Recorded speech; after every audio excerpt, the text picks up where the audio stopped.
中国运 20U 有怎样的改变，发挥怎样的作用？这对中国空军有怎样的影响？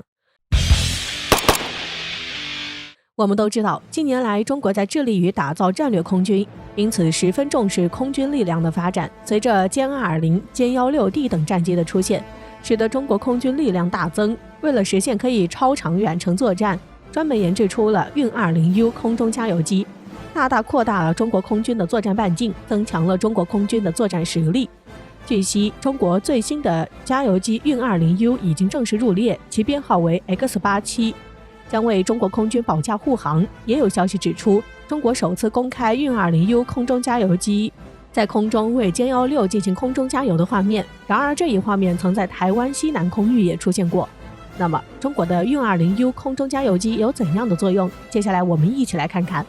我们都知道，中国此前使用的空中加油机是以轰6轰炸机改进而来的轰油6加油机。随着中国空军的规模增长，轰油6加油机已经无法满足需求了，并且对空中加油机的需求也越来越大。于是，中国就将运20改装为加油机，成为运 20U 空中加油机，以此来切实满足中国空军战斗机长途远航的需要，解决飞机长途飞行的动能问题。据悉，运 20U 空中加油机比之前的轰油6空中加油机好太多了，能够提供的燃料是轰油6加油机的6倍，预计可以运载60吨燃料，最大航程超7800公里，也是相当惊人了。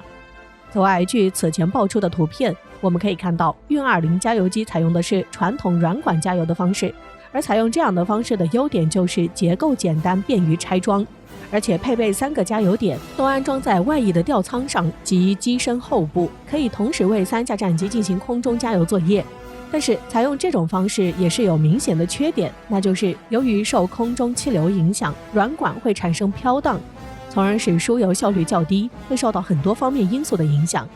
不过值得一提的是，此前有媒体报道了中国正在进行硬管加油机的研制，很可能就是运 20U 空中加油机的后续改进加强版。因为硬管的加油方式不仅加油稳定性好，而且输油效率也比较高，但是缺点就在于制造技术相对比较复杂，而且一次只能为1架战机加油。但是这却是一项全新的技术，这项技术目前是由美国所掌控。如果中国能成功将这一技术应用到运 20U 加油机上，将使得中国突破美国技术的垄断，实现自我突破的重要里程碑。因此，中国还需要在这一领域不断努力实现突破。不过，对于运 20U 空中加油机，最引人注目的就是其对起落架舱室特意进行了气动修改。可能由于中国受到引进伊尔 78M 大型空中加油机结构设计的启发，除了在两侧机翼外侧靠近翼尖位置加装了标准的空中加油吊舱外，也采用了能增加加油数量的3舱式加油吊舱设计，且其机身两侧的主起落架舱结构发生了很大的变化，从之前的圆润结构转变成了刀锋状，这是运 20U 空中加油机相较于运20的最大区别。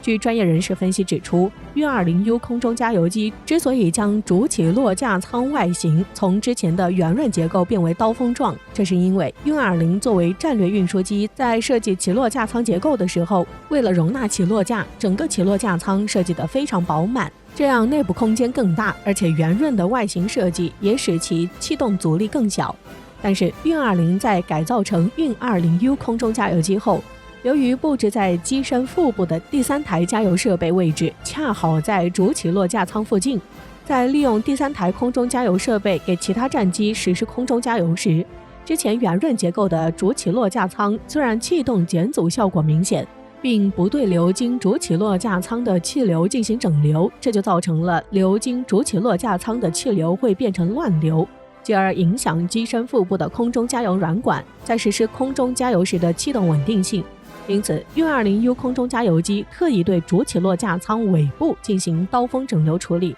这样就可以使得流过主起落架舱的气流不会对空中加油软管形成不必要的干扰，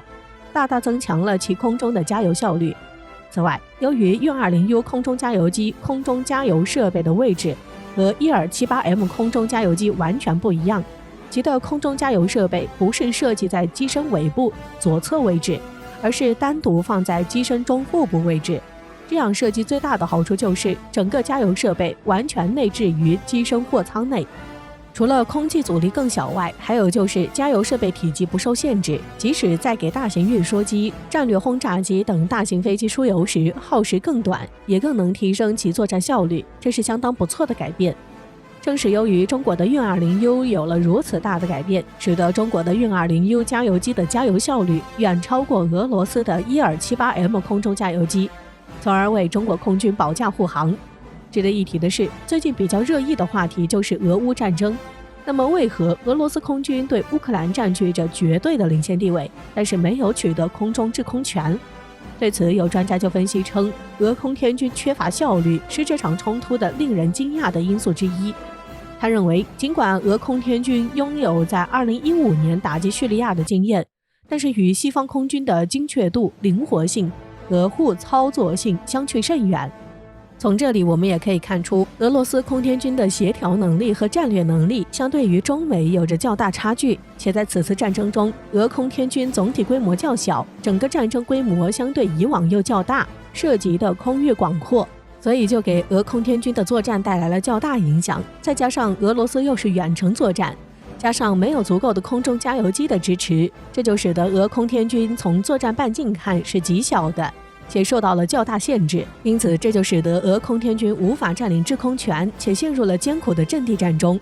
因此从这里我们可以看出来，要进行远程作战，空中加油机有着极其重要的作用，而且会对抢夺制空权产生重大影响。中国随着运 20U 空中加油机的服役，将大大提高解放军空军的远程突击能力，大大扩大战斗机重载时的作战半径，